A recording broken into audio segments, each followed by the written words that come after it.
Bonjour à tous amis passionnés et abonnés, bienvenue sur ma chaîne YouTube. Aujourd'hui la vidéo ce sera sur le remplacement de plaquettes et disques sur Ford. Sur le véhicule sur lequel je suis intervenu c'est un Ford C-Max, mais du coup la manip est la même pour le Ford Focus et Ford Mondeo, sûrement d'autres Ford, via ce système et sûrement d'autres véhicules. Donc le véhicule sur lequel je suis intervenu c'est le véhicule d'un collègue à moi, donc Mika. Donc j'ai pu lui montrer un petit peu comment on faisait d'un côté, et puis lui après s'est occupé de l'autre côté. C'est un peu le but de cette chaîne-là, de pouvoir faire soi-même le petit entretien ou le gros entretien sur les véhicules, tout dépend son niveau en mécanique ou comment on se sent pour pouvoir faire un petit peu toutes ces manipulations-là, toutes ces réparations-là, tous ces entretiens-là. Donc voilà. Pour ceux qui sont intéressés, donc mon collègue Mika a aussi une chaîne YouTube sur tout ce qui est autour du jeu vidéo, les gameplays, sur des critiques, sur des avis. Donc pour ceux qui sont intéressés, je vous invite à aller dans la description et vous allez pouvoir avoir accès directement à sa chaîne YouTube. Et tant qu'à y être, aussi pour ceux qui sont fans du coup de consoles de jeux, je fais un petit coucou à ma collègue Lakilos du coup, qui elle aussi a une chaîne YouTube pour ceux qui sont fans de pouvoir voir un petit peu des lives sur différents jeux. N'hésitez pas à aller de temps en temps ou d'aller vous abonner, comme ça vous recevrez une petite notification quand elle sera en direct. Donc je mettrai aussi en description sa chaîne YouTube. Donc on va pouvoir continuer sur cette vidéo-là. Donc concernant la vidéo, donc ça sera pas filmé, ça sera donc des prises de photos, car le contexte faisait que j'ai pas pu filmer. Donc ça sera des photos et je ferai tout ça en voix off. Donc je sais pas si ça va rendre bien ou pas bien. À vous de m'indiquer si c'est pas mal, si t'entends, je fais un type de contenu comme ça. Ou si je continue à rester plutôt sur le filmer et expliquer au fur et à mesure. Alors moi je suis plutôt fan de pouvoir filmer tout ça, mais là j'avais pas trop le choix. Donc parce que vu que tous les photos ont été faits, donc on va essayer de faire un petit montage en voix off. Et puis on verra bien un peu ce que ça peut donner, etc. Si vous avez des questions, n'hésitez pas à venir me les poser en commentaire ou sur ma page Instagram. Je me ferai un plaisir de répondre à ces questions-là. Au niveau outillage, il vous faudra du coup de l'outillage classique. Donc il vous faudra une clé 6 pans mâle de 7, donc une clé à laine de 7, et une clé de 13, il me semble. Oui, c'est une clé de 13. Et après en outillage, pour repousser le piston, il vous faudra un kit pour repousser le piston.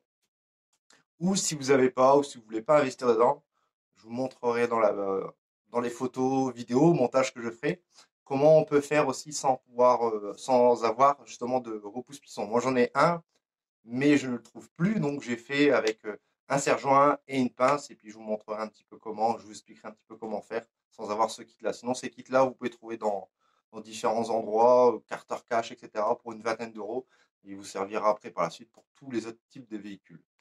Donc, je n'ai plus trop grand-chose à dire. Je vais pouvoir passer sur les explications en photo avec ce petit montage et puis je vous reprends après sur la fin pour faire une petite conclusion. Avant de commencer la manipulation, du coup, pensez bien à desserrer votre frein à main et à laisser enclencher une vitesse. Pensez à retirer le bouchon du bocal de liquide de frein, ce sera beaucoup plus simple pour repousser le piston. On va pouvoir commencer à lever notre véhicule côté où on souhaite travailler, tout en le mettant en sécurité avec des chandelles. Retirer les capuchons pour pouvoir desserrer les coulisseaux. Les coulisseaux se retirent avec une clé 6 pans mâle de diamètre 7.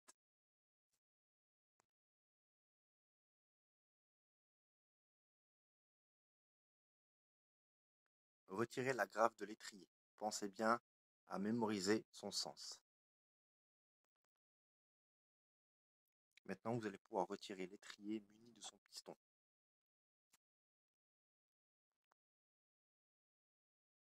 Retirez les vieilles plaquettes de frein. Maintenant, vous allez pouvoir enfoncer le piston. Pour cela, soit vous êtes muni de l'outil pour repousser les pistons, soit vous faites comme moi avec un serre-joint et une pince multiprise. Si vous faites comme moi avec une pince multiprise et un serre-joint, il vous faudra, tout en serrant, en compressant le piston, tourner dans le sens des aiguilles d'une montre pour pouvoir rentrer le piston. Faites attention à ne pas abîmer le cache-poussière. On va pouvoir commencer à desserrer le porte-étrier. Pour cela, il vous faudra vous munir d'une clé de 13. Souvent, ces vis ont été montées à la Loctite, donc il vous faudra sûrement forcer un peu dessus pour pouvoir les retirer.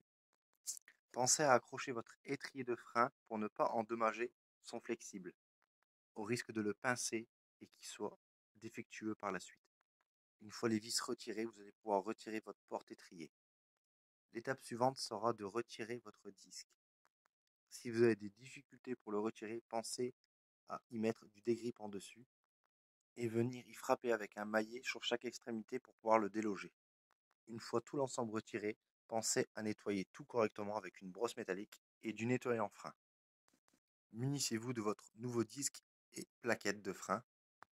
Si vous le souhaitez, pensez à mettre de la graisse cuivrée sur la partie du moyeu qui viendra en contact avec le disque. Cela vous permettra, lors du prochain démontage, de ne pas avoir du mal à l'extraire. Mettez en place le nouveau disque et venir y mettre à faux frais 2 goujons. Cela vous permettra de maintenir le tout pendant la suite du remontage. Avant de remonter le support d'étrier ainsi que son étrier, pensez à le nettoyer avec une brosse métallique et du nettoyant frein. Cela vous permettra d'enlever toutes les poussières qui ont pu s'accumuler. Venez réinstaller le support d'étrier, y remettre ces 2 vis à l'arrière. Une fois remonté le support, vous allez pouvoir y glisser les 2 plaquettes de frein. La plaquette avec le ressort est celle qui se situe à l'intérieur, comme on peut voir sur la photo. Nettoyez votre étrier de frein et venir graisser légèrement les coulisseaux. Venez remettre le tout en place. Une fois l'étrier mis en place, il ne vous restera plus qu'à venir fixer la graffe, comme sur la photo ci présente. Retirez les goujons et venir replacer votre roue. Et n'oubliez pas de serrer votre roue en quinconce. Une fois un côté terminé, il ne vous restera plus qu'à faire la même chose sur l'autre côté.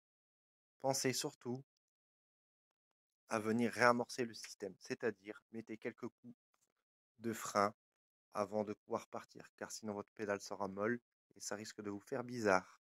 Alors je vous dis à tous, bon remplacement de plaquettes et disques. Bon les amis abonnés et passionnés, cette vidéo se termine. Donc j'espère que ça vous a plu. Comme je le disais, j'avais pas eu l'occasion de pouvoir filmer, donc toute cette vidéo est fait en voix off avec un montage photo. Donc j'espère que c'est plaisant. Si vous avez des avis à donner, n'hésitez pas à les mettre en commentaire. C'est la première fois que je fais ce type de vidéo là. Je suis pas sûr d'en refaire par la suite.